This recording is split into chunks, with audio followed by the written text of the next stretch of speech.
Vale, podéis seguir. Aunque no se vea, podéis seguir con el proceso. Venga, vamos allá a comenzar. Y un poco, pues este taller nace a raíz de esto, los cambios que ha habido. Seguramente algunos de vosotros no sois ajenos a ellos, sois conocedores, y pocas veces ha habido que la llegada de un fármaco provoca un cambio en todas las guías europeas, americanas, etc., y todas en la misma línea, ¿no? Ahí os va la primera pregunta. En la definición de insuficiencia cardíaca, aunque con distinto peso, se incluye... Pues vamos allá. Entonces, ahora ya sí, se lanza, vamos a empezar. Vale, vamos a empezar. Entonces se lanza la pregunta y luego tenéis 10 segundos para votar, ¿eh? Esta es la pregunta y votáis por colores, como veréis en vuestra pantalla. Entonces la definición se incluye síntomas rojo, azul signos síntomas, amarillo síntomas signos eco y verde todos. Bueno, esta, no os preocupéis. Claro, no dio tiempo, casi no dio tiempo. Estáis cogiendo mano, no pasó nada, estáis cogiendo mano. Yo creo que luego era más ágil porque si poníamos más tiempo es que es mucho tiempo. Bueno, esta era de práctica, no hay problema, que nadie se pique por la puntuación. A ver, 5 acertados, ya veis lo que sale en la... A ver. Ya veis lo que sale en la pantalla, que al votar os salen los colores solo. Entonces tenéis que mirar el color que más os guste y presionáis. Efectivamente, ahora puede comentar, bueno, habéis comentado 5 que síntomas, signos de péptido y 6 signos, síntomas, que va un poco en el diagnóstico de sospecha. Sí, y diagnóstico. Efectivamente. Muy bien. Darle ahí a lanzar la presentación. Pues efectivamente un poco lo que nos dicen las guías, ¿no? Lo que nos dicen las guías es que los médicos de atención primaria estamos acostumbrados a ello, lógicamente partimos de signos y síntomas, ¿no? A partir de ahí lo sospechamos y luego lo que hay que demostrar es que hay una alteración estructural y funcional, ¿no? La alteración estructural iría en la línea de hacer el ecocardio y la alteración funcional en la determinación de los péptidos, ¿no? O sea, esto es lo que avalaría esa respuesta. Y esta es un poco la evolución natural, ¿no? El paciente pues tiene una o varias enfermedades cardíacas, tuvo un infarto o varios, todo tiene una hipertensión de larga evolución y llega un momento en que el paciente se descompensa de esa cardiopatía y debuta la insuficiencia cardíaca, ¿no? A partir de aquí implantamos tratamientos y una evolución que puede ser más o menos variable, pues vamos iniciando tratamientos. Aquí es donde de verdad deberíamos de ir implantando o ir titulando los fármacos que tienen aval en el tratamiento del paciente con insuficiencia cardíaca, que lo dejo para más adelante, será la parte a la que el doctor Bober se va a dedicar más. Venga, segunda pregunta. ¿En qué fase de la historia natural de la insuficiencia cardíaca debemos tener un papel activo los médicos de atención primaria? A ver qué tal. Ya veis cómo nos gasta la aplicación, así que hay que estar atentos. Esta es la puntuación de la primera, ¿vale? Vamos a la segunda pregunta. Atentos a los colores. ¿En qué fase de historia natural puede tener un papel activo atención primaria? En la prevención, en la transición al alta, durante las fases de estabilidad o en todas. Muy bien, 36 respuestas. Ahora sí que... Ahí está. Fantástico. Se os va dando bien el programilla. Aquí vemos la puntuación y paramos aquí. Perfecto, pues seguimos allá. Venga, segunda pregunta. Cuando tenemos un paciente con insuficiencia cardíaca, ¿qué es lo que más os preocupa a la hora de tratarlo? Dicho de otra manera, ¿por qué os preocupa más? Vamos allá a la segunda pregunta, ahí está. Y las 4 opciones son los síntomas y calidad de vida, que no reingresen, que se muera o que haga una muerte súbita.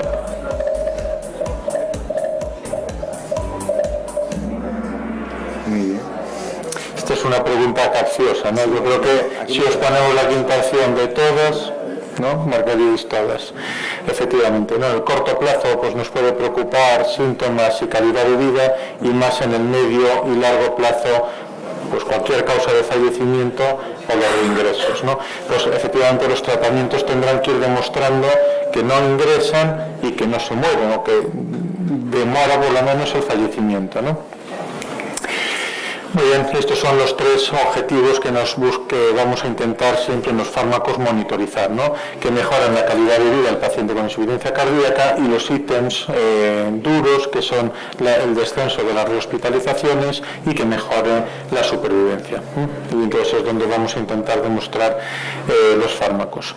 ¿Cuál creéis que es la edad media de la insuficiencia cardíaca en nuestro país, ¿vale? En nuestro entorno? Puntuaciones, ya ha cambiado el ranking y vamos a la 4. Edad media global, sistólica, diastólica, medicina interna. 71, 74, 79, 84.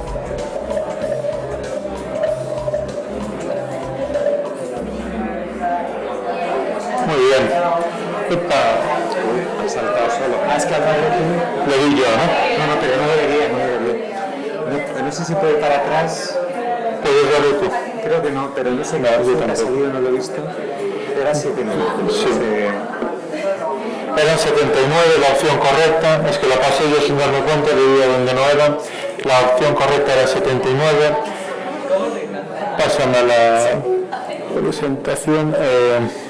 Todos estamos de acuerdo en que la insuficiencia cardíaca es una patología de pacientes de edad avanzada, ¿no? Y aquí tenemos, ¿no?, la media, 79 años, la mediana incluso un poquito más alta, y esto es después de analizar pues, diferentes estudios en diferentes ámbitos, pero realmente hay que pensar siempre que es una patología de pacientes ancianos, ¿no?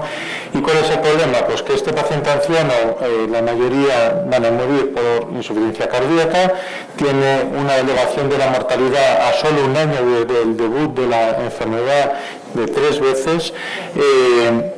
Es muy sintomática, el problema es el mismo que en el paciente anciano. Los síntomas son más larvados, más difíciles de identificar, no es como cuando debuta una insuficiencia cardíaca en un paciente de 60, 62 años, que es mucho más florido y mucho más fácil de identificar, ¿no?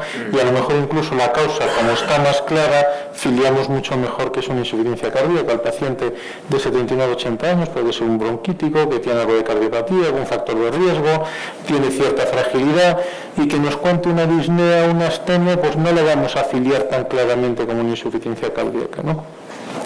Hay más comorbilidades, más fragilidad, como os decía antes.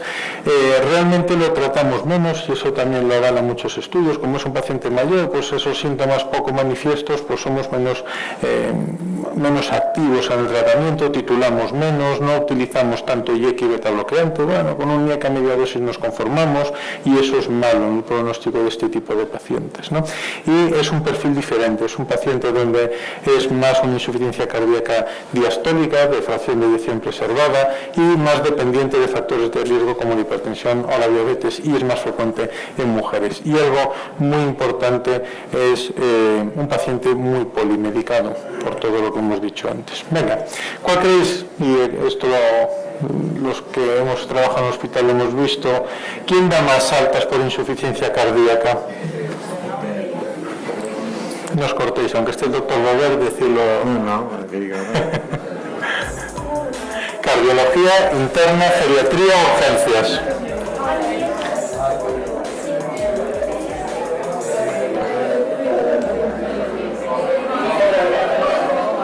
Ahí está, efectivamente, ¿no? La realidad, pues, es esa, ¿no? Fijaros cuál es la diferencia, no hace falta ni que os fijéis en las cifras, ¿no? El quesito rojo es claramente superior a cualquier otro servicio, ¿no? Medicina interna es el que asume la mayor parte de los ingresos por insuficiencia cardíaca, y los pacientes suelen salir de alta. Evidentemente las altas por patología cardíaca son mayores en cardiología, pero la insuficiencia cardíaca supone un porcentaje pequeño.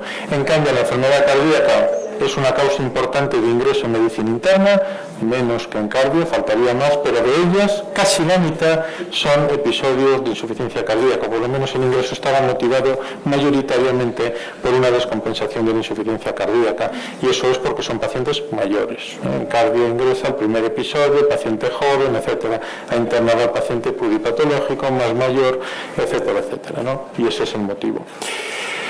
¿Cuál de estas os parece falsa? ¿No? La insuficiencia cardíaca con fracción de eyección reducida se debe a la cardiopatía isquémica, la insuficiencia cardíaca con fracción de eyección preservada depende más de las comorbilidades, en cardiología ingresan más mujeres por insuficiencia cardíaca que varones, o en medicina interna hay más pacientes diabéticos y con insuficiencia cardíaca. Esta, como era un poquito más así, lo hemos enseñado antes del juego porque si no, no voy a que la leyese, ¿vale? Pero estas son las respuestas que vais a ver ahora.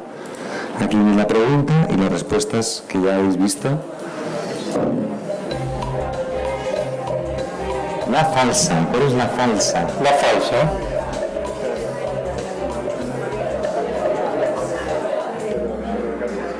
Muy bien. Ahí está. Se os está dando bien el taller, ¿eh? Vamos allá. Realmente, aunque hablamos siempre de insuficiencia cardíaca, tenemos que verlos como dos cuadros clínicos separados y diferentes, ¿no? La fracción de eyección reducida depende mucho más, por favor, de la cardiopatía isquémica, es más frecuente en varones, lógicamente tiene más bypass previo y es frecuente la comorbilidad con EPOC o arritmias, ¿no? Quizás este sí es más el perfil de paciente que se ve con más frecuencia en cardiología, ¿no? La insuficiencia cardíaca diastólica, por contra, pues no coincide nada, es más frecuente en mujeres, más frecuente en pacientes hipertensos, hacen episodios de insuficiencia cardiorrespiratoria con más frecuencia, hay lesiones en otros órganos diana como la enfermedad vascular periférica, hay pacientes oncológicos aquí incluidos y luego pues hay un largo etcétera de otras comorbilidades. Este es el paciente más de interna, ¿no? Muy bien, prevención de la insuficiencia cardíaca o de su descompensación. ¿Cuál creéis de las que os vamos a plantear ahora, cuál no es una estrategia para prevenir en un paciente los futuros episodios de insuficiencia cardíaca? Vamos allá, este es el marcador como va, se ha situado muy buenísimo. ¿Cuál no es una estrategia de prevención en la insuficiencia cardíaca? ¿Cuál no? Hay que responder. FR es fracción de eyección reducida. Esta en menos tiempo. Entraron justitos. Las estatinas en pacientes de bajo riesgo, ¿no? Parece evidente. En el paciente cardiópata, el abordaje de la hipertensión. A ver, por favor. El abordaje de la hipertensión es fundamental. El uso de IECAS y betabloqueantes parecen los pilares prioritarios en el paciente con insuficiencia cardíaca y dados los resultados del EMPA-REG en pacientes diabéticos que ya tienen una enfermedad cardiovascular, pues parece que el uso de la empagliflozina podría ser una buena estrategia en ese tipo de pacientes, ¿no? Bueno, aquí lo hemos puesto ya a propósito en pequeño, ¿no? Pero tratamiento de la hipertensión, nivel de evidencia 1A, esto es tal cual sacado de las guías de insuficiencia cardíaca, las que recientemente ha publicado la Sociedad Europea, IECAS y betabloqueantes también nivel de evidencia 1A y 1B respectivamente, y el uso de la empagliflozina que lo tenéis aquí, que avala todo eso. Evidentemente el uso de estatinas está avalado, pero en pacientes no suelen estar de alto o muy alto riesgo, ¿no? Como forma de prevención. El diagnóstico de la insuficiencia cardíaca, el diagnóstico de la insuficiencia cardíaca, ¿cuál es el signo que entendéis de los que nos puede traer un paciente a consulta? ¿Cuál es el signo más específico de la insuficiencia cardíaca? Puntuación, el signo más específico. Vamos allá. Atentos, ahí vamos. Presión venosa yugular elevada, ganancia de peso, edema o crepitantes pulmonares.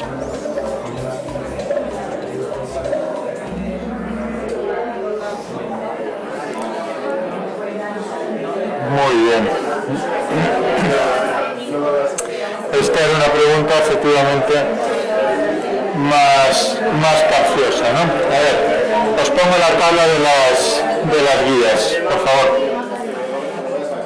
Como síntoma, el más específico en la insuficiencia cardíaca es la disnea y todas sus variantes, y como signo la elevación de la presión venosa yugular y, por supuesto, el reflujo hepatoyugular, ¿no? Que depende del es el síntoma y los signos más específicos en insuficiencia cardíaca. ¿De acuerdo?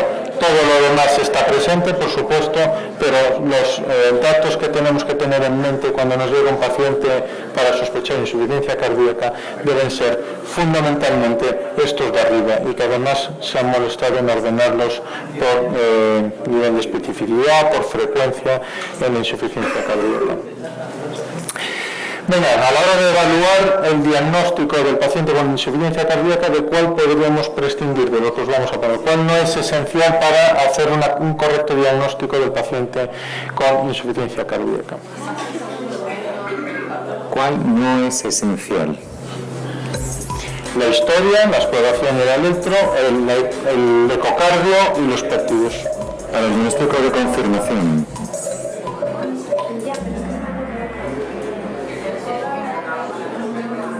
Muy bien, ¿no? En la misma línea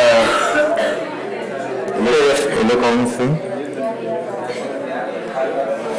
Fijaros sobre todo en el algoritmo de la derecha, ¿no?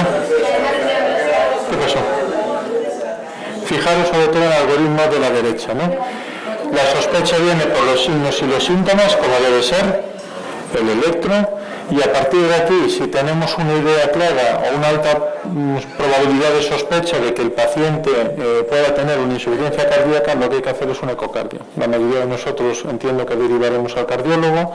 En la mesa que estuvimos antes, alguna comunidad puede solicitarlo directamente y le hacen la prueba. En cualquier caso, hace falta un ecocardio para esa clasificación de fracción de eyección deprimida conservada, que es lo que nos va a marcar las estrategias.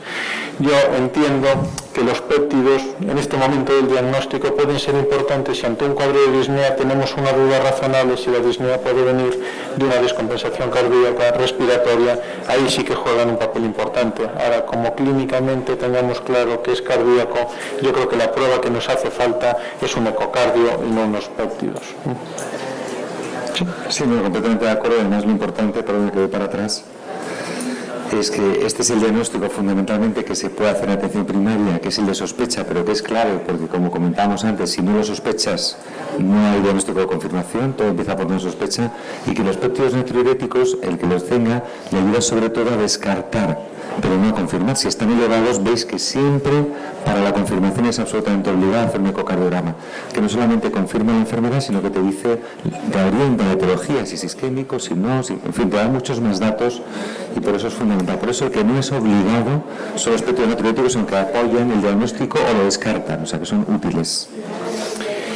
Bueno, muy bien, en cuanto a la clasificación, aunque os he ido adelantando algo, la insuficiencia cardíaca con fracción de eyección reducida se define cuando la fracción de eyección del ventrículo izquierdo es inferior ¿a qué? Vamos allá. Vamos allá. Muy bien. Vamos allá. La FEBI menor a en la reducida. 50, 45, 40, 35.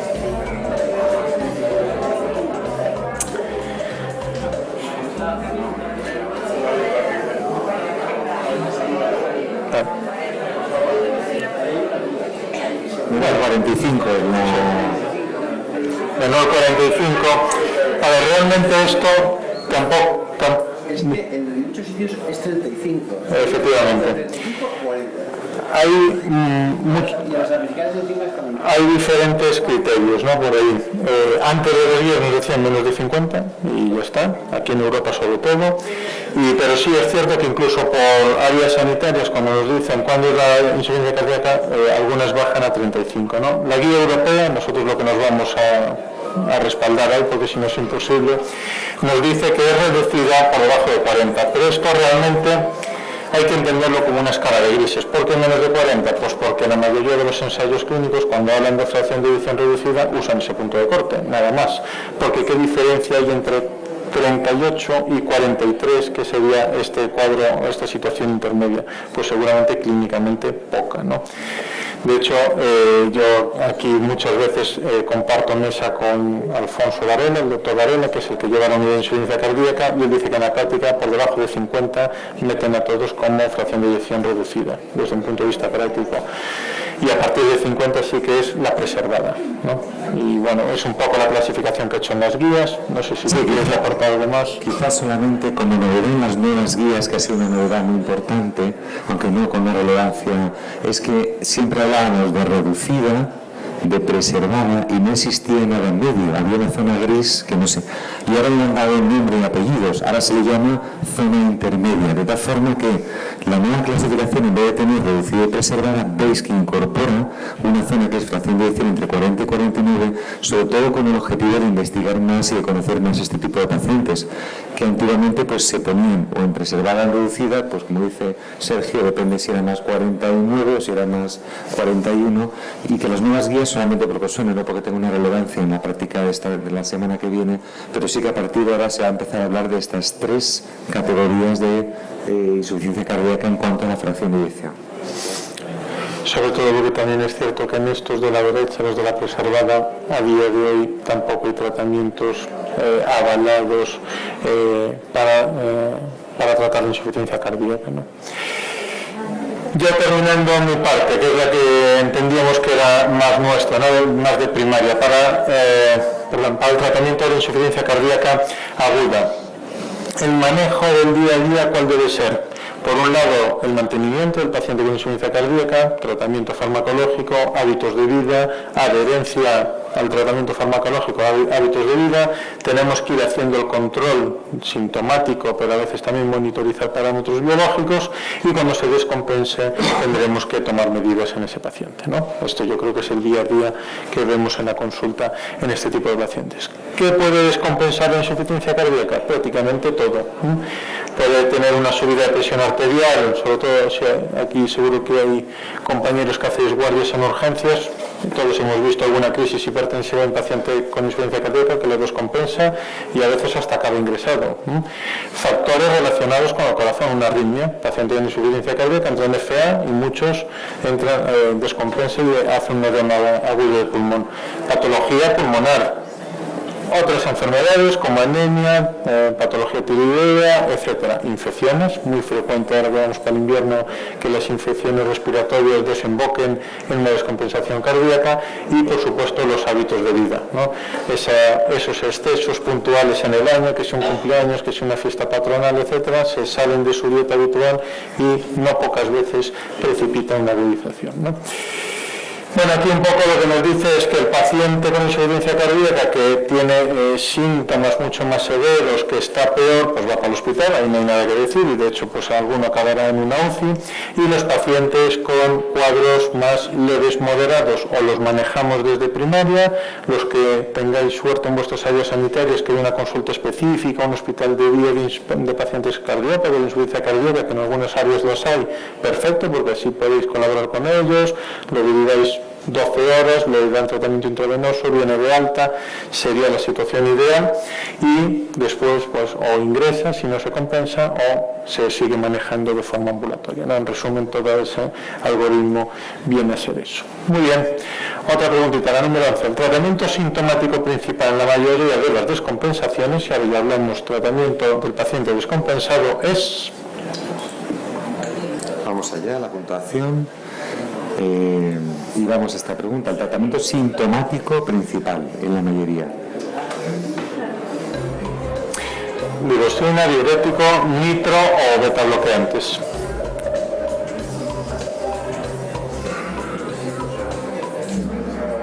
Muy bien. 29, bueno, la mayoría votasteis diurético. Efectivamente, ¿no? Las guías ahora hacen esta clasificación que trata de incluir a todos los pacientes, ¿no? Por un lado, la presencia o no de congestión, sea congestión pulmonar o edema periférico, y cómo está la perfusión periférica, ¿no? Si está hipoperfundido, si está frío, pálido, etcétera, o si es un paciente bien perfundido. Yo creo que nosotros no, aunque nosotros iniciamos esta clasificación, a nadie se le ocurriría manejar al paciente hipoperfundido de forma ambulatoria, ¿no? Todos tenemos claro que es un paciente urgente, por lo menos en la mayor parte de los casos. Entonces, ¿qué nos dice el algoritmo? Muy sencillo, hay una patología cardíaca aguda que lo descompensa o no, patología respiratoria aguda que lo descompensa o no, y si no es así, pues sobre todo descartar las causas casos más importantes, pues que no haya un infarto, que no haya una arritmia, etcétera, etcétera, ¿no? Si eso no es así, pues podemos manejarlo ambulatoriamente, ¿no? Entonces aquí ya empieza a hacer, pues, si es un paciente congestionado o no. Si no lo es realmente, y luego si está bien o mal perfundido. El mal perfundido es el que directamente va a ir a urgencias y muchos puede que acaben en una UCI, ¿no? Y luego los pacientes congestionados hay que decidir si es un problema fundamentalmente vascular, entonces primero le daremos vasodilatadores y si no va bien diuréticos, y si el problema de la congestión es fundamentalmente cardíaco, que es la mayor parte de los casos, primero diuréticos y a veces apoyamos con los vasodilatadores, ¿no? Es el manejo típico de urgencias, ¿no? Bueno, este es el aval con tal, yo si queréis entramos uno a uno, pero yo creo que la idea está clara, ¿no? Los diuréticos en la descompensación es el tratamiento Princeps. También nos tenemos que quedar con la idea, creo yo, ¿no?, que es lo correcto, que una vez que el paciente ya está estable, tenemos que intentar reducir y retirar, si es posible, el diurético, ¿eh? Tenemos que intentar que no esté con él como tratamiento crónico, por lo menos de entrada. Y en las descompensaciones de la insuficiencia cardíaca, lo ideal sería bajar dosis de beta bloqueante y YECA hora 2, mantener las dosis, subirlas o ninguna de las anteriores. Esto es complicado, la última. Perdón, lo único malo es que se ha colado, a ver. Es complicada, pero se ha colado la respuesta. A ver, en las descompensaciones dice lo ideal es... No hemos puesto antes porque esta es más larga, pero son, nada, el tiempo cuenta.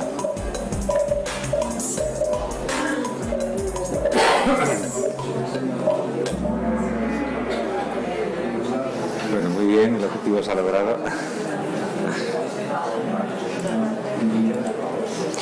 Muy bien, ¿no?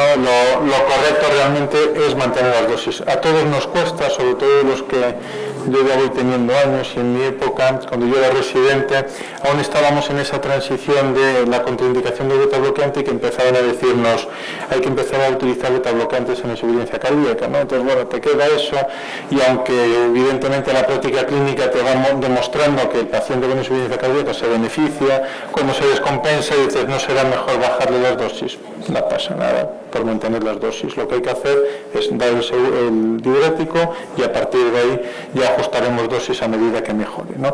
Pero el tratamiento, los pilares, YECA y beta bloqueante, no es preciso tocarlos, ¿no? Y ya para ir terminando en mi parte, bueno, pues simplemente esto, el aval de las guías en pacientes con fracción de eyección reducida cuando se descompensan y está hemodinámicamente estable con el uso de diuréticos es suficiente, ¿no? Evidentemente no es un nivel de evidencia 1A, no mejora supervivencia, pero sí ayuda a compensarlo en cuanto a su calidad de vida, compensarlo clínicamente y luego ya le retiraremos el diurético. Y aquí ya dejo al doctor Uber. Pues si quieres ir yo aquí, ser para manejar el bicho. Bueno, pues yo creo que hemos revisado muy bien la prevención, el diagnóstico, la epidemiología, muchísimas cosas muy interesantes y de muchísima relevancia. ¿Y no se oye? Ahora sí, tengo que gritar, que es que siempre lo bajo. Me voy a acercar. Entonces, vamos a revisar ahora el tratamiento de la insuficiencia cardíaca crónica, lo que ya sabemos y las novedades que ha podido haber en las guías de este año, el 2016, que se presentaron antes del verano. Entonces, lo más importante, primero, aspectos no farmacológicos esenciales. Hay que educar al paciente, a la familia, a los cuidadores, y he traído a colación solamente algunas cosas que siempre dan un poquito de controversia. En primer lugar, la herencia, muy importante la conciliación, muy importante saber si el paciente se lo toma o no, pero esto es común a todas las enfermedades crónicas. El tema del peso es importante. Ya sabéis que los pacientes descompensados aumentan el peso. Esto no es siempre. Tú puedes tener más congestión porque el líquido en un sitio del cuerpo lo tienes en el pulmón. Es decir, que el peso te ayuda, aunque no porque tenga igual peso le vas a decir no me crees la disnea. Que quede este mensaje de que monitorizamos el peso, y así lo hacemos en las unidades de insuficiencia cardíaca, está bien hacerlo también en atención primaria, pero que no siempre hay variaciones en el peso. Por eso veíais en la tabla de síntomas y signos que el signo estaba abajo, en los de menos específicos estaba la ganancia de peso de 2 o más kilos en la semana. Restricción de sodio. A ver, esto es un tema también muy polémico en la hipertensión arterial y en la insuficiencia cardíaca. Lo más importante es eso, restricción. Eso de no tomar sodio en absoluto, la propia furosemida sin sodio no funciona. El mecanismo de acción de la furosemida, cuando te vas a la fisiopatología, necesita para la excreción de agua el intercambio por sodio. A esto lo que vamos, que lo importante es que tome poca cantidad de sal y que fundamentalmente que sea estable. El problema, como todo, está cuando te pega un cambio en el consumo de sodio de sal y puede producir una retención hídrica. Igual ocurre en la hipertensión, que hay muchas publicaciones de New England que al final lo que te dicen es que la sal, ni muy poca ni en exceso, pero que hay una cantidad de sal que es la óptima, porque muy poca aumenta la mortalidad. Líquidos. Yo en general a la inmensa mayoría de los pacientes no les recomiendo una restricción muy severa de líquidos. Yo creo que los nefrólogos, que son los que más saben, nos dicen que tiene que beber por sed. Eso es lo que le tenemos que educar. Que no beba más allá. Solamente el paciente que te está reingresando, que tú ves que se descompensa cada 2 por 3 tal, a ese sí que le tienes que decir, mira, como hay entradas y salidas, pues intenta beber no más allá de 1,5 litros, 2 litros al día, tomando agua, sopa, con todo lo que contamos, ¿no? Pero que en general yo creo que el mensaje no se puede hacer a todos los pacientes con insuficiencia cardíaca, sobre todo pensando en la calidad de vida de los pacientes. Lo más fácil es dar consejos, pero luego tienen que ser consejos que se puedan cumplir. Y ya sabes que el tema de la obesidad pues está también muy en debate y que en general hay que combatir la obesidad en la población general, pero que en la insuficiencia cardíaca más avanzada lo que no nos preocupa es la caquexia, la pérdida de peso, y que ahí debemos intentar que el paciente mantenga un normopeso, pero desde luego que no ser tan estrictos en la pérdida de peso como en otro tipo de pacientes, porque ya sabéis que la caquexia pues es un síntoma de insuficiencia cardíaca pues muy avanzada. Vamos al tratamiento de la insuficiencia cardíaca con fracción de eyección preservada, que es la más frecuente en primaria. ¿Cuál de los siguientes fármacos mejora el pronóstico, no los síntomas, el pronóstico en la preservada? Vamos allá. Yo creo que tendremos aquí la puntuación, que ya hay un alguien en cabeza, pero tiene unos seguidores muy cercanos, ¿eh? ¿Cuál es el que mejora el pronóstico en la preservada? Y tenemos beta-bloqueante, si el caso era 2, espinotonia prevenida y ninguno de los anteriores.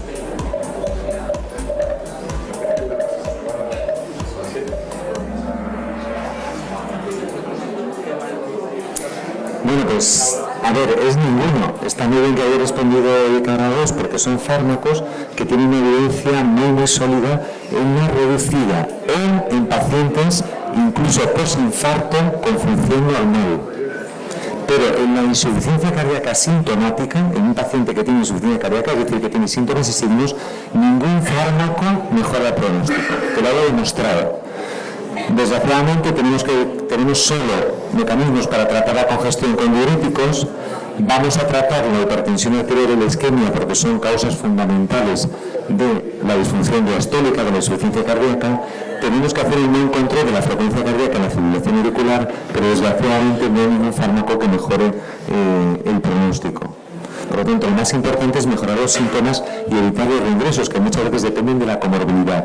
De hecho, la recomendación que nos hacen en unos días es esta. 1B, tratar con diuréticos a los pacientes con insuficiencia cardíaca, fracción de eyección preservada. Y nos dicen la única otra recomendación, 1C, recomendación de expertos, es que seamos muy cuidadosos con las comorbilidades, porque son muy frecuentes en la preservada y es una causa muy frecuente de descompensación. Paciente con insuficiencia cardíaca que ingresa por infección respiratoria, por fibrilación auricular rápida, etc. Y todo esto son solo recomendaciones no con evidencia concreta, pero sí nos dicen que algunos fármacos pueden mejorar los eventos en la preservada, pero no nos dan ni siquiera grado de recomendación, porque son solamente posibilidades. Nos quedamos solamente que el tratamiento sintomático en la preservada. Sin embargo, en la reducida, claramente hay fármacos que mejoran el pronóstico. Los síntomas, los diuréticos y más cosas de estas, pero el pronóstico, ¿cuál de los siguientes fármacos mejora el pronóstico de nuestros pacientes con insuficiencia cardíaca y fracción de eyección preservada? Vamos a ver cuál pensáis que mejora el pronóstico. Por lo tanto, que es obligado, por así decirlo, darlo.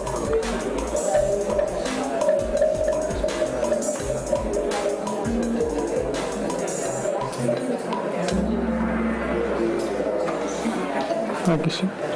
Muy bien, pues bueno, algunos pensaban que beta-bloqueantes, otros pensaban que IECARA-2, todos estos tres, beta-bloqueantes, IECASERA-2 y antagonistas mineralocorticoides, los tres han demostrado mejorar el pronóstico de nuestros pacientes. Por lo tanto, en la reducida, insisto, son, como ahora vamos a ver, son indicación 1A los 3. Ahora lo veremos, pero bueno, una gran testada positiva. Los 3 fármacos tienen el máximo nivel de evidencia en la reducida.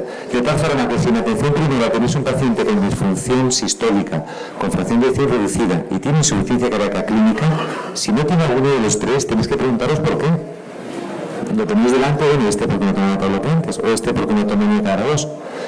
Son menos frecuentes y hay que reconocer los antagonistas mineralocorticoides, esplenectomia y probenona, que lo toman como un 60% de las insuficiencias cardíacas. Pero si no hay beta-bloqueante de ARA2, hay que ser crítico y decir por qué. No lo toleró en el pasado, ingresó, se hipotensó, se lo quitó de medio y se lo ha puesto, y esto sabéis que es el día a día. O sea que esto sí que es fundamental. De hecho, el abordaje clásico de la insuficiencia cardíaca, los 2 pilares para mejorar la supervivencia son los beta-bloqueantes y los IECAs, y si hay intolerancia ARA2. Y veis que el desarrollo histórico con todos los fármacos que tenemos hoy en día han llevado a la mejoría de la supervivencia, pero todavía los pacientes con insuficiencia cardíaca, el pronóstico a 5 años es del 50%. O sea que todavía nos gustaría disponer de más herramientas terapéuticas. Otra pregunta clave, atención primaria, en principio debe tener un papel muy importante en la titulación de los fármacos. Ya sabéis que beta-bloqueantes y IECAs de ARA2, sobre todo esos 2, hay que titularlos de dosis más bajitas hasta, esta es la pregunta, ¿qué dosis debemos alcanzar con los anteriores fármacos? Sobre todo beta-bloqueantes y IECAs de ARA2, para decir, hemos optimizado el tratamiento, estoy contento con lo que he logrado.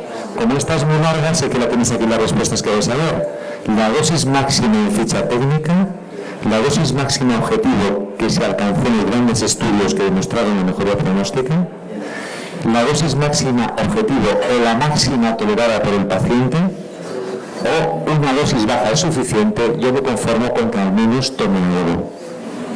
Bueno, pues esta pregunta, que es muy importante porque titular pues es relevante en estos pacientes para no solamente que esté tomando el fármaco, sino que tome lo que ahora vamos a ver qué opináis. ¿Dónde tenemos que llegar?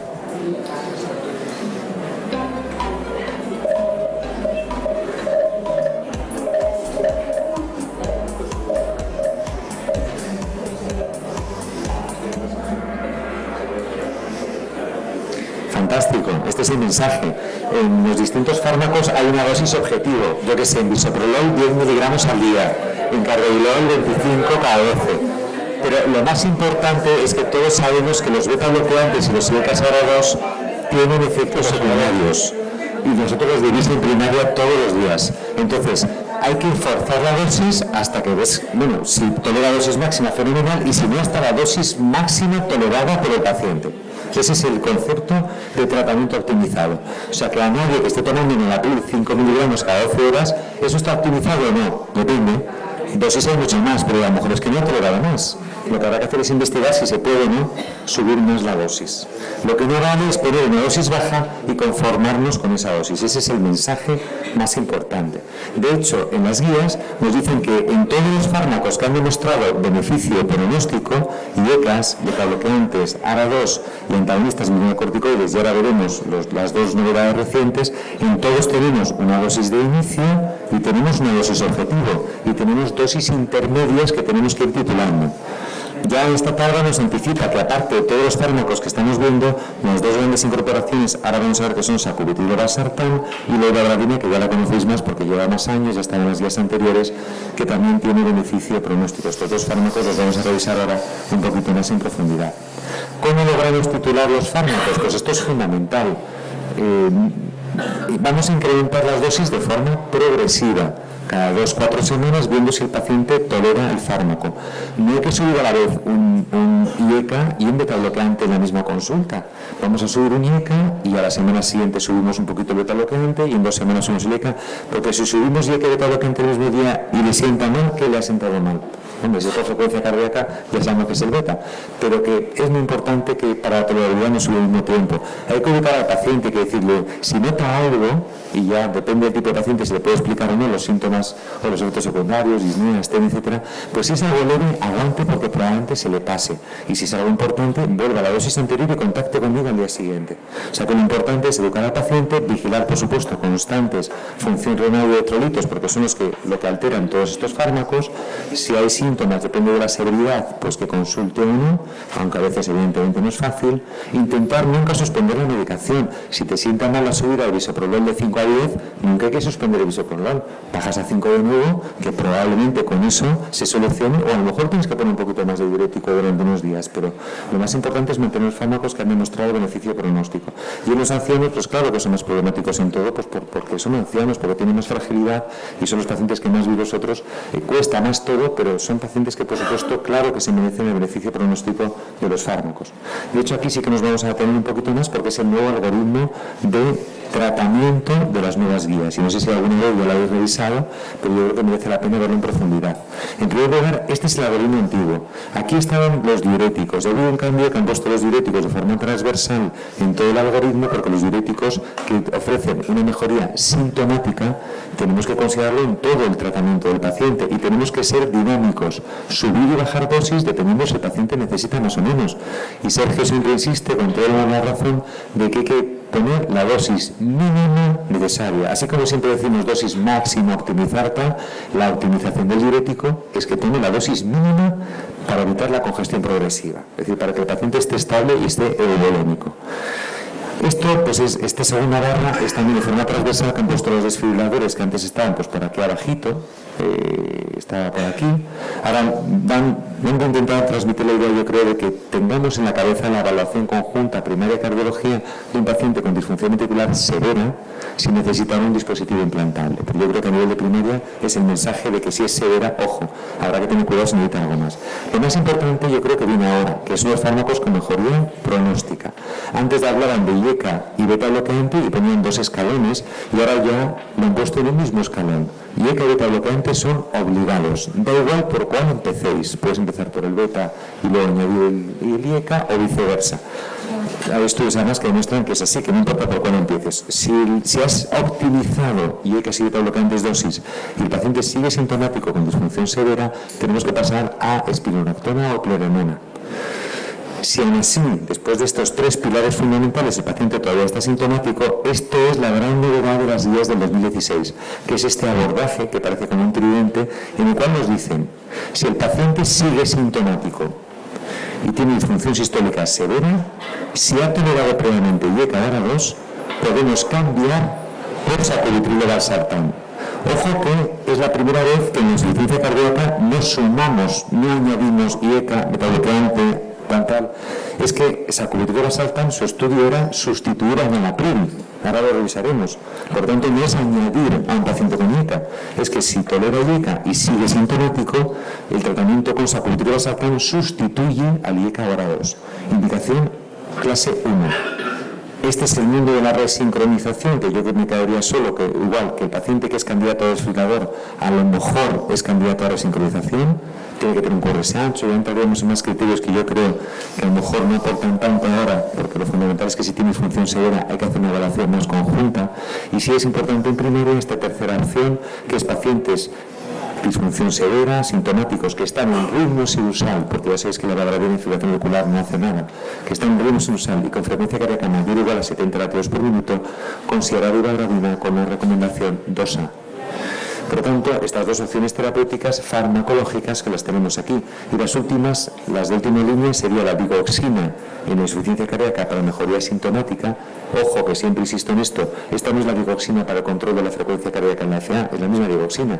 Pero aquí el concepto es control sintomático, mejoría sintomática de los pacientes con insuficiencia cardíaca. En la evidencia que tenemos es muy baja, ya sabéis que no mejora la supervivencia. Por eso está aquí, o hidratación en más nitratos, o en casos ya más avanzados, asistencias ventriculares o trasplante cardíaco. Nos vamos a centrar sobre todo en las grandes novedades. Estas son las guías americanas, porque justo como se ven las europeas, sin previo aviso los americanos que no se querían quedar atrás, no han sacado ni unas guías, pero han sacado un update, unas cuantas hojillas, que lo que nos dicen es la recomendación. Y ellos también recomiendan con indicación 1A sacubitril o valsartán y con indicación 2A ibagradina. Vamos ahora a avanzar en el tratamiento y la pregunta siguiente, quedan 4 preguntas solo. ¿Los péptidos natriuréticos en la actualidad tienen valor en la insuficiencia cardíaca? ¿Cómo? Los péptidos natriuréticos, ¿para qué sirven? Vamos allá. ¿Para qué pensamos que sirven en la actualidad?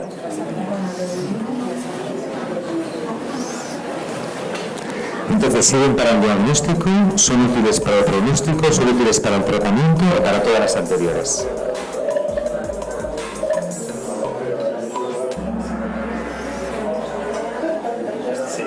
Bueno, muy bien. O sea, yo creo que para el diagnóstico efectivamente sirven, para el pronóstico, aquí estos 6 muy bien. La novedad es que ahora los vamos a usar para el tratamiento. Eso es lo que aporta sacubitril/valsartán, que es la gran novedad de los últimos días. Sin ahondar muchísimo, yo creo que para hacer más rápido esta parte, pues sabemos que hemos dicho que el tratamiento fundamental es con beta bloqueantes y becas DORA2, pero la mortalidad sigue muy alta. Gracias a los péptidos natriuréticos, a elevarlos en sangre, no solamente tenemos el valor pronóstico y diagnóstico de los péptidos, sino que es que los péptidos natriuréticos, si logramos que estén elevados en sangre, tienen estos efectos beneficiosos, por lo tanto son tratamiento. Entonces, ¿cómo podemos elevarlos en sangre? Sacubitril/valsartán es una molécula que es un complejo supramolecular que tiene 2 componentes, valsartán y sacubitrilo.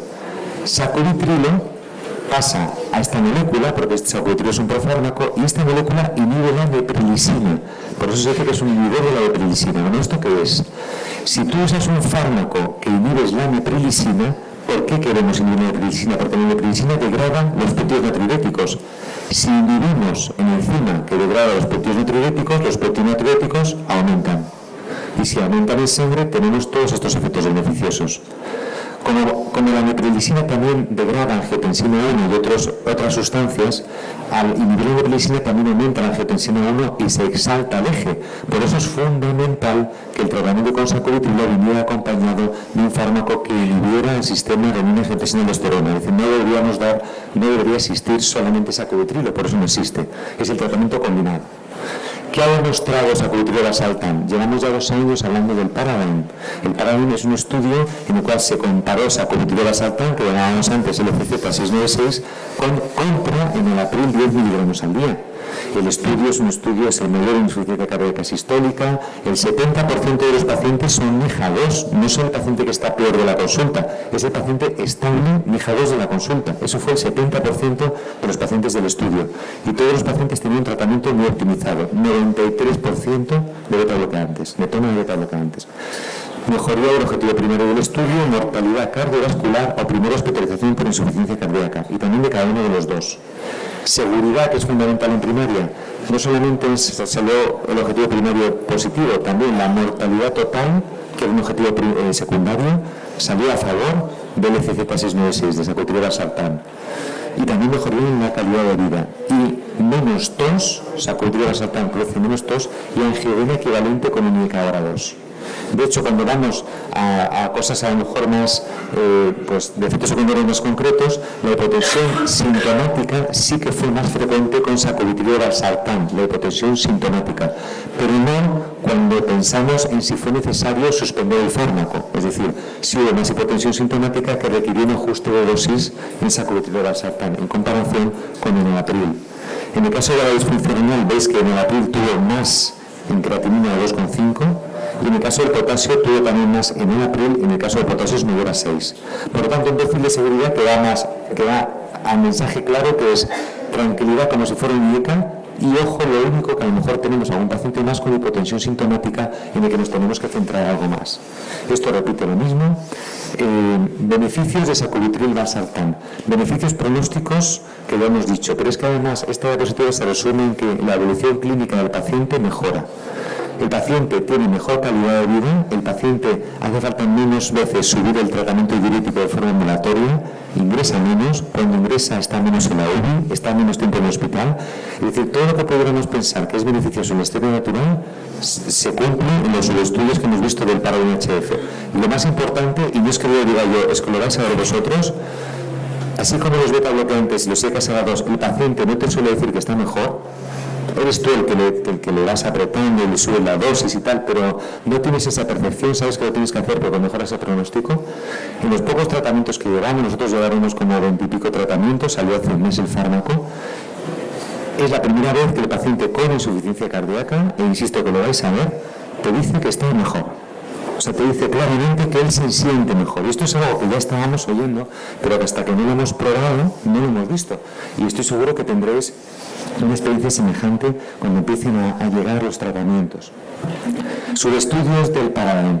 Siempre tenemos las dudas, en ancianos, en diabéticos, tal. Bueno, pues tenemos estudios que en todas las edades el beneficio es igual, incluyendo más de 75 años, en diabéticos, prediabéticos, en todos los grados de disfunción ventricular, es decir, el que tiene 25, 20, 35, en los que tienen ingreso previo o no por insuficiencia cardíaca, en los pacientes que tomaban dosis previas bajitas de enalapril.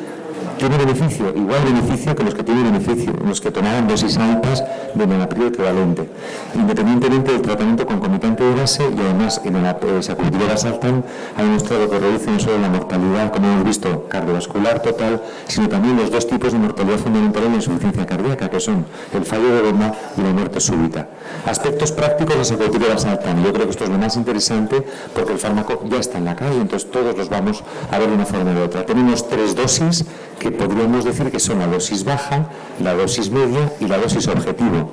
En el estudio eran 50 miligramos, 100 y 200. Veis que si lo sumáis da eso, pero claro, desgraciadamente el fármaco viene desglosando sus dos componentes. Para acordarse, yo la única forma que tengo es que la dosis de equivalente a 50 y a 100, los componentes son más 1 menos 1, 24, 26, 49, 51. Y la dosis óptima es menos 3 más 3, 97, 103. No sé si ayuda, pero a mí me ayuda a aprendérmelo. Son las 3 dosis que hay y es semejante al IECA y beta bloqueante. Tenemos que empezar por una dosis, ya sea baja o media, y aspirar a la dosis óptima. Bueno, quizá para avanzar simplemente decir que es un fármaco que sea cada 12 horas, que no tiene nada que ver con las comidas, y no vamos a entrar, yo creo, por falta de tiempo en más aspectos prácticos, ¿no? Excepto los que vamos a ver ahora. ¿Cuál es la indicación de sacubitril valsartán? Muy amplia. En ficha técnica nos dicen que está indicado en pacientes adultos para el tratamiento de la insuficiencia cardíaca sintomática con fracción de eyección reducida. Esa es la ficha técnica del fármaco. Y eso efectivamente los pacientes que se incluyeron en el Paradigm HF. ¿En qué pacientes? Y esta es otra pregunta. Entonces, con todo esto que hemos visto, ¿en qué pacientes pensáis que estaría indicado iniciar sacubitril valsartán? Y como es larga, tenéis ahí las respuestas. Un paciente que hemos hecho el diagnóstico hace poco, que le hemos puesto IECA, beta bloqueantes, tal, y va mal, entonces ponen al tratamiento. En el paciente estable, pero que tiene persistencia de síntomas, o que está estable pero que tiene síntomas progresivos, sería la B. La primera consulta tras urgencia o ingreso por insuficiencia cardíaca, o todas las anteriores. Vamos a ver, quedan pocas preguntitas. Isa ha cogido la cabeza de repente. ¿En qué paciente es posible, si está indicado, el tratamiento con sacubitril valsartán? Son las respuestas que veíamos antes, Reciente diagnóstico con la respuesta, estable, primera consulta tras un ingreso o en todas.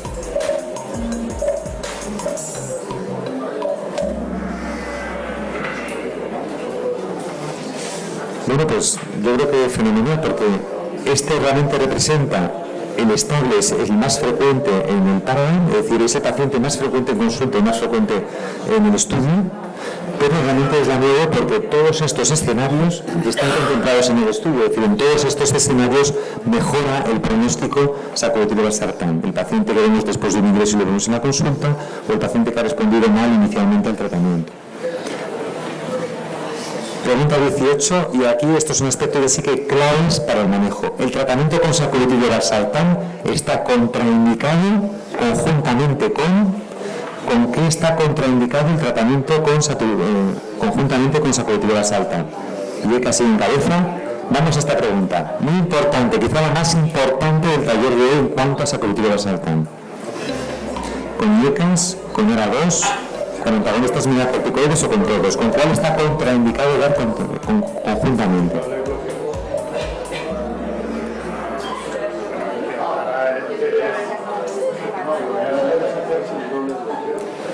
Bueno, en realidad aquí esta pregunta está un poco... Esta pregunta, ahora que la estoy viendo yo mismo, no está bien puesta.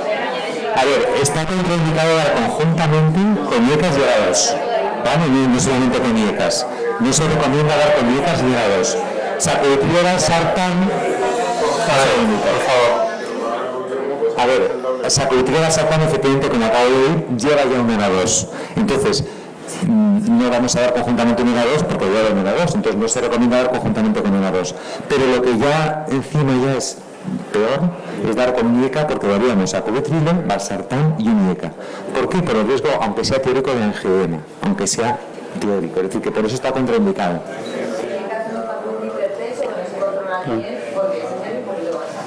Claro, yo creo que la idea era Eso esa. sí, claro, eso hemos marcado yo Le añades un valsartán de 80 para acompañar, ¿no? Sí, yo creo que de todas formas, como en muchas líneas, si llegas a la dosis alta de Entresto, tienes ya 160 cada 12 de valsartán.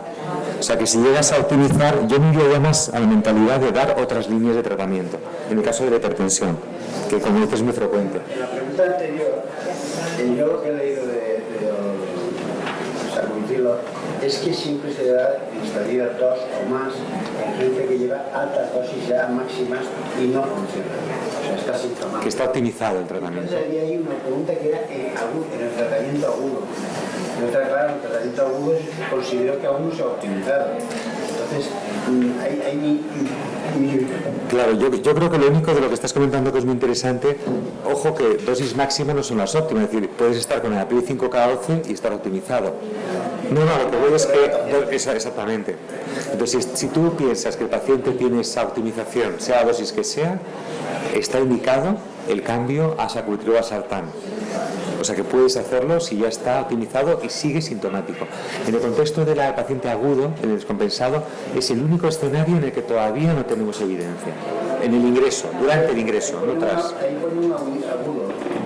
El paciente claro, yo creo que en el paciente agudo es el único escenario, en el ingreso digo, en el propio ingreso, de empezar el tratamiento, pero sí tras el ingreso. Vamos a hacer las preguntas y paramos, yo creo, ya para las preguntas o la gente, ¿no? Entonces, pregunta 19, casi acabamos el juego. Para iniciar el tratamiento con sacubitril valsartán hay que dejar 36 horas de lavado si el paciente tomaba previamente. O sea que aquí vamos a otro aspecto fundamental, que es que cuando empiezas sacubitril valsartán o cuando lo suspendes y vuelves a otro fármaco que ahora veremos, en cuál hay que hacer lavado. Lavado, por supuesto, es no dar ninguno de los dos para quitar el efecto farmacológico. ¿Con quién hay que hacer un lavado de 36 horas? Si tomaba IECAS, si tomaba ARA2, si tomaba antagonistas de corticoides o si tomaba IECAS o ARA2.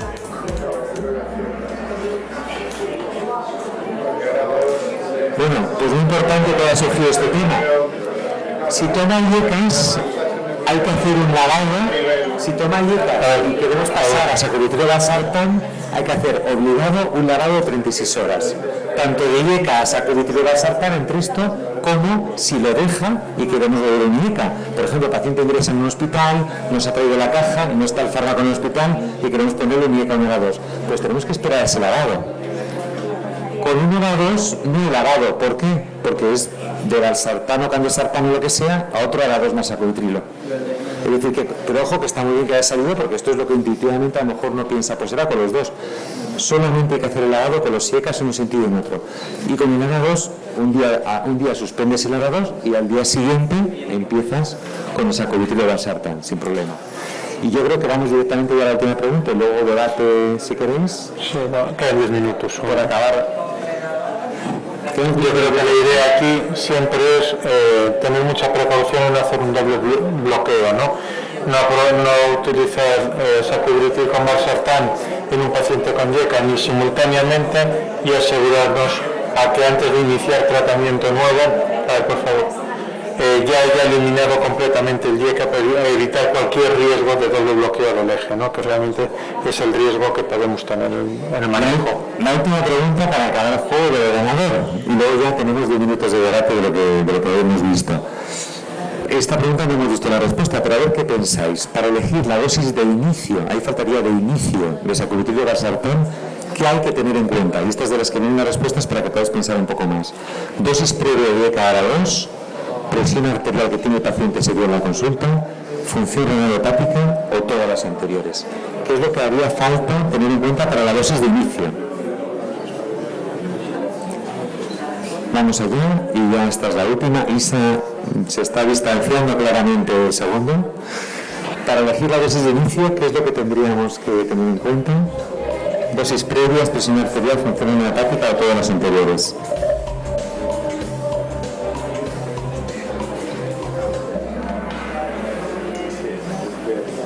Bueno, fantástico. Pues entonces, acordémonos de este mensaje, que hay 3 aspectos que tenemos que tener en cuenta para elegir la dosis de inicio. Perdona, esto lo cambio el paso de la titulación. No sé si tengo aquí esto.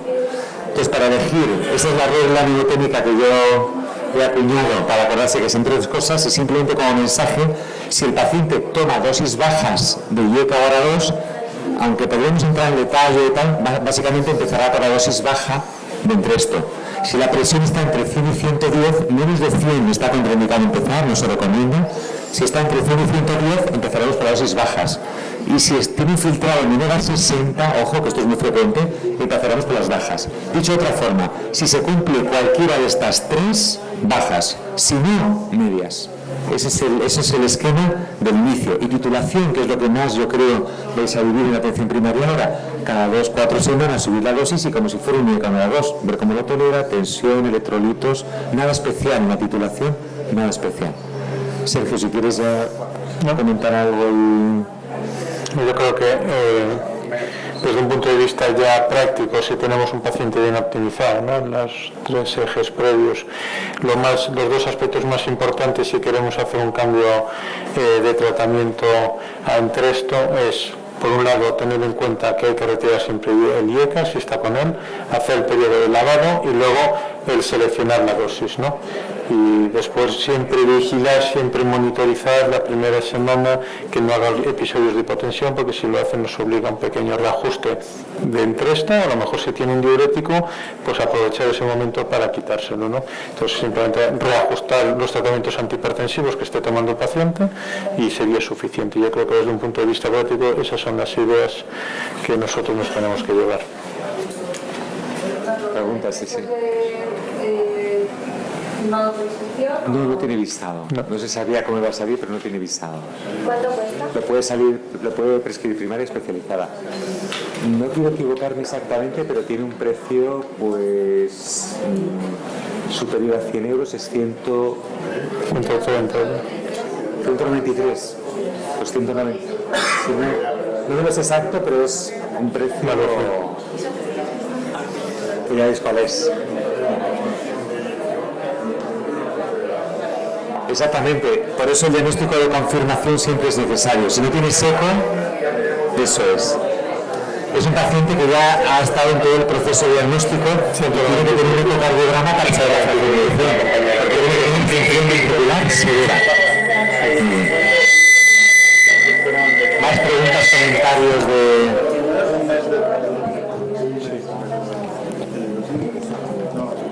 ¿Cómo ves la aplicabilidad en la atención primaria del diagnóstico? El diagnóstico de sospecha claramente se puede hacer y en muchos casos es, ¿no? Yo creo que si luego se deriva y se confirma, el problema es que haya, como veíamos antes, un año de retraso de hacer un eco. Yo creo que eso es lo que es inasumible hoy en día.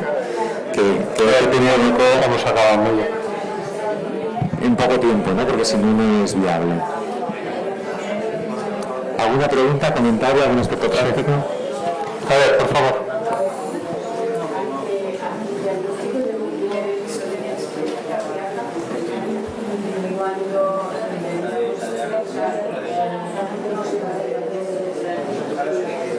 Yo creo que si tiene un primer episodio que lo ha llevado al hospital, lo fundamental es que no debería ya salir del circuito sin tener un ecocardiograma, ya citado desde la urgencia con cardiología o porque ha acabado de ingresado y se ha hecho un eco o porque vuelve a atención primaria y se pide interconsulta al cardiólogo.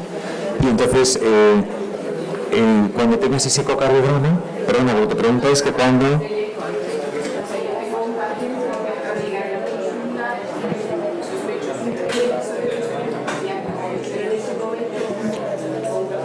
Por favor.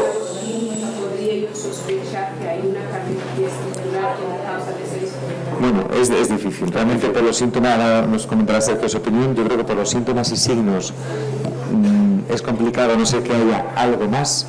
Claro, si tiene angina, fenomenal. El problema es que estás poniendo tú ves cuando un paciente anodino en lo demás de signos distintos, el electro nos puede ayudar, los síntomas nos pueden ayudar, digo, para el diagnóstico de la cardiopatía isquémica. Y me digo el eco porque el eco te puede ayudar si tiene alteraciones de la contractilidad, pero claro, muchos no, la mayoría no lo van a tener. Entonces, yo quitaría ahí el peso de la insuficiencia cardíaca y me iría a cómo diagnostico a mi paciente con cardiopatía isquémica. Por los síntomas, la prueba de esfuerzo, una vez que esté estable ese paciente. O sea que la insuficiencia cardíaca, como es una de las manifestaciones fundamentales de la cardiopatía isquémica y es una causa fundamental, la cardiopatía isquémica de insuficiencia cardíaca, claro que lo tienes que tener en la cabeza siempre y en eso es completamente acertado el comentario. ¿Cómo diagnostico esa cardiopatía isquémica? Yo diría que el mismo abordaje que se hace cuando no ha habido insuficiencia cardíaca. Eco, ordometría, síntomas, electro y ver el esquema general de diagnóstico. Lo que ha hecho la insuficiencia cardíaca es ponerte en alerta de algo que no había sido manifestado, por ejemplo, por angina. Porque si ya el paciente había tenido angina y hubieses hecho el proceso de diagnóstico antes. No sé qué opinas, Sergio. Sí, es que realmente nosotros no tenemos herramientas para distinguirlo. Sí que en la auscultación, si hay algún soplo, podemos sospechar una valvulopatía, pero tampoco es el pool grueso de estos pacientes. Y sobre todo, sí, lo que tú dices, ideal, si tiene angina o tiene el antecedente de un evento cardíaco, pues le vamos a echar la culpa a la cardiopatía isquémica. Pero realmente sin ecocardio, por eso insistimos en que es muy importante. O sea, a mí dejo como segunda línea que mi gerencia me facilite los péptidos, pero sí quiero un ecocardio rápido, porque es que además me marca estrategia terapéutica. Por un lado, si la fracción es deprimida, tengo 3 fármacos que tienen que estar ya sí o sí, sobre todo 2. Y si es preservada, bueno, pues me lo tomaré con más calma, abordaré factores de riesgo y vemos pero es que realmente el beneficio es tan claro, sobre todo en pacientes con fracción deprimida, que lo que sí necesito rápidamente es un ecocardio y realmente lo que puedo hacer en la consulta son cábalas, pero nada más. O sea, realmente... Claro. Y como decías, estructurar, si fuera una neuropatía o si fuera hipertensión arterial o todo, es difícil. O sea, al final nosotros mismos lo haces la exploración, la historia tal, y si no es, claro, si es un soplo severo, pues ya piensas valvulopatía, si es un hipertenso, pero al final de verdad es que el ecocardiograma es fundamental. Para nosotros también, para nada somos independientes, somos dependientes del ecocardiograma, porque la sospecha que tienes en la consulta, ya sabes que siempre pedimos un ecocardiograma nosotros, porque es que la información que nos da la ecografía, para bien y para mal, tenga o no tenga, es clave. O sea que lo igual es que haya esa coordinación entre primaria y cardiología para que el ecocardiograma se haga muy rápido, en alta resolución. Claro, eso no es asumible o no debería ser. Eso no debería ser. Ahí completamente de acuerdo que ahí es un problema que hay que solucionar y te deja sin herramientas. En insuficiencia cardíaca de fracción reducida, de infección reducida, los betabloqueantes no han demostrado reducir la mortalidad. Pero los alfa, beta, como tipo nivel, ¿hay algún indicio, aunque estadísticamente no es muy significativo, de que puede mejorar el pronóstico, ya que la regulación beta adrenérgica, tanto en la insuficiencia cardíaca con fracción reducida como la conservada, están a la baja? Y es un factor de la relajación, porque la relajación al final es un... Sí, en la preservada el único beta bloqueante que tiene un poquito de evidencia es Nebivolol, porque en su estudio es el único que ha hecho un estudio que es el Seniors, que fueron pacientes ancianos y que una parte de los pacientes incluidos eran preservada. Y ahí parece que sí hay cierta evidencia, pero no la misma evidencia que carvedilol, bisoprolol, Nebivolol o metoprolol succinato en la reducida. No hemos comentado nada, pero no todos los beta bloqueantes valen. En la insuficiencia cardíaca sabéis que 4 beta bloqueantes valen, no se puede poner atenolol en la insuficiencia ventricular severa. Hay solamente 4 beta bloqueantes aprobados que son los que han demostrado mejoría de supervivencia. Igual y que ARA2, no todos los ARA2. Y no quiero, los que están aprobados son los sartán, valsartán y candesartán, no el mesartán. Y no tengo nada, los mesartán hacen un fármaco antihipertensivo excelente, el más potente, pero en los de cardíaca no tienen estudios. O sea que tenemos que ceñirnos a los fármacos y en ese caso en la preservada no hay evidencia sólida y sí en la reducida. La reducida sí que es obligado a alguno de esos 4. Marcos.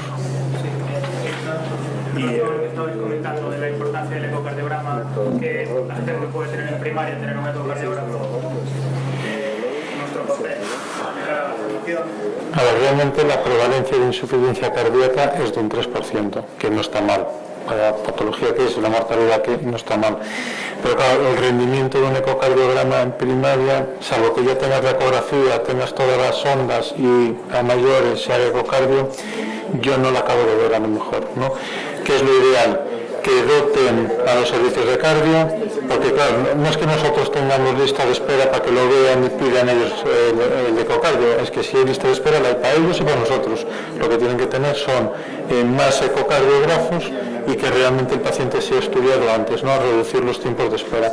Probablemente lo veo. Que ya tengas en primaria en un centro relativamente grande con 10-12 médicos, un ecógrafo con sonda abdominal musculoesquelética, ahí a lo mejor sí que le saca rentabilidad tener la sonda cardíaca, porque también el pool de pacientes que tienes es mayor, ¿no? Centros más intermedios pequeños, como puede ser el mío, que somos 4, 5 compañeros, la rentabilidad no la veo. Posiblemente la rentabilidad, porque es un estudio, no necesito monitorizar una vez al año, repetir, es un estudio, es debuta, quiero ecocardio y me lo quedo yo, no hay ningún problema, lo sigo yo, pero es el estudio inicial. Entonces lo que hay que hacer es dotar a los servicios de cardio para que acorten las listas de espera y se agilicen los estudios. La clave yo creo que es esa. Bueno, no nos podemos ir sin saber el ganador. Ya sabemos el ganador y nos vamos. Pues nada. En teoría es la hora, sí. Isa es la que ha ganado el premio, pero un aplauso para Isa.